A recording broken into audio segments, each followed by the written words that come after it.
সাদা কবুতর বরাবরই আমার পছন্দ। শুধু আমার না, অনেকেরই পছন্দ। তার উপরে এই কবুতরটার ঠোঁটটা খুব ছোট, যেটা বুট ঠোঁট হিসেবে অভিহিত করা হয়। জাত হিসাবে অনেকে এটাকে দামাচিন বলে। তো আসলে আমি শিওর না এই কবুতরটা পিওর ব্রিডে নাই, এটা একটু ক্রস করা। কিন্তু সাদা এবং ছোট্ট ঠোঁটের অধিকারী হয়, আমার খুব পছন্দ হলো তাকে। লোভ সামলাতে পারি নাই, তাকে নিয়ে আসছি বাসায়। প্রচণ্ড শীত বাইরে থাকায় তাকে আমার রুমেই রাখলাম, একটা আলাদা খাঁচার মধ্যে।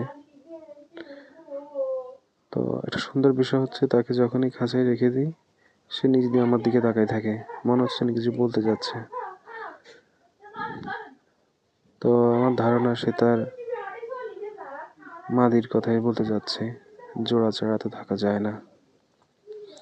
তো ইনশাল্লাহ তার জন্য তো শীঘ্রই একটা জোড়ার ব্যবস্থা করব।